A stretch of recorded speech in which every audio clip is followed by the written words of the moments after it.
The issue is not whether Nikki was killed because of dowry or making Instagram reels.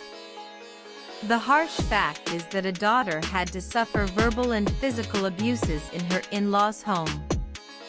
It is immaterial whether she burnt herself or whether she was burnt to death. The gruesome murder of 26-year-old Nikki Bhatti in Greater Noida has shocked the conscience of the nation. She died of more than 70% burns in hospital, leaving behind her son. Police have arrested her husband Vipin, Vipin's brother Rohit, her father-in-law and mother-in-law on charges of murder.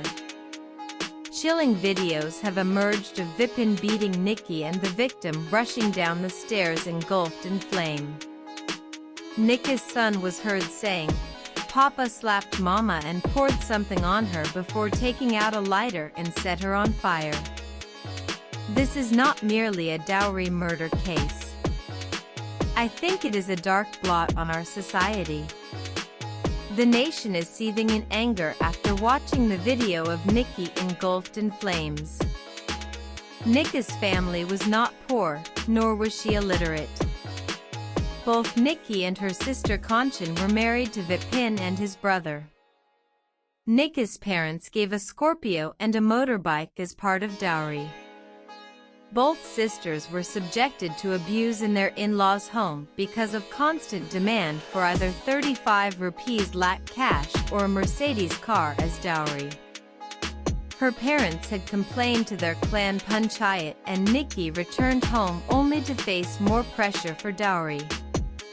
Nikki's in-laws claim that this death has nothing to do with dowry and that both the sisters were making Instagram reels, to which the family had objected.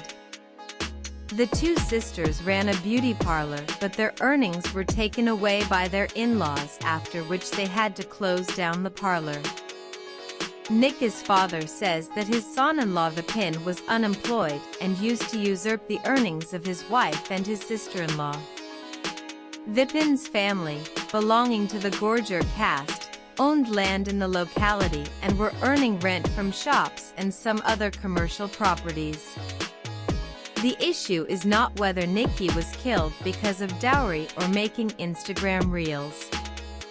The harsh fact is that a daughter had to suffer verbal and physical abuses in her in-laws' home. It is immaterial whether she burnt herself or whether she was burnt to death.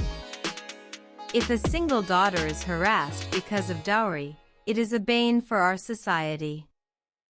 In the past several decades, strong anti-dowry laws were enacted to prevent dowry deaths. Religious gurus and social reformers came forward and launched missions to eradicate the curse of dowry. The disease still remains. It is also a painful fact that many dowry-related atrocities do not come to the notice of the public. In most cases, the families try to hush them up, citing the honor of their daughters or the prestige of their clan or caste. The same thing happened in Noida. The panchayat tried to hush it up. It is also a fact that a strong anti-dowry provision that was incorporated in Section 498A was also misused by many families. The situation came to such a pass that the judiciary lost faith on people who filed cases of dowry. While investigating the case of Nikki Bhatti, all such things must be kept in mind. The Supreme Court on Monday made it clear that online shows by influencers and YouTubers do not enjoy the protection that free speech does, because they come in the ambit of commercial categories. The Apex Court directed 5 comedian scum-influencers, Samay Raina, Vipul Goyal, Balraj Parmajit Singhai, Sonali Thakur and Nishant Tanvar to tender an unconditional public apology on YouTube for mocking people with disability. These 5 comedians had made fun of a child suffering from spinal muscular atrophy in the comedy show India's Got Latent. The parents of the kid were trying to raise a fund of 16 rupees crore for the treatment of their child. Justice Surya Kant and Justice Juramilia Bagchi ruled, when anyone laughs at disability, it creates a problem as it reflects an apartheid mindset. Influencers must stop hurting the sentiments of sections of people. Today they ridiculed the disabled.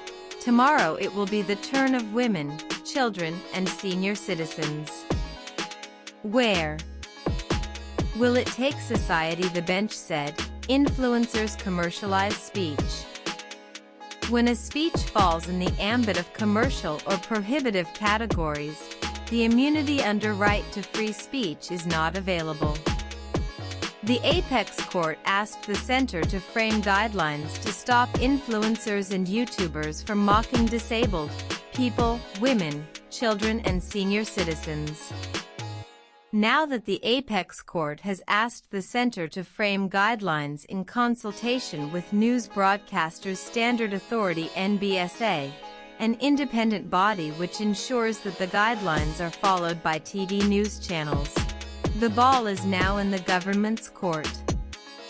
Retired Supreme Court Judge Justice Arjun Sikri is the head of NBSA. The Apex Court made it clear that any guidelines that should be prepared should not be seen as a knee-jerk reaction, and they should be effective so that future challenges can be handled properly. AAJ Blot Monday to Friday, 9:00 p.m. India's #1 and most followed super primetime news show AAJ Blot Rajat Sharma Kasaf was launched just before the 2014 general elections. Since its inception, the show has redefined India's super prime time and is numerically far ahead of its contemporaries. AAJ Blot.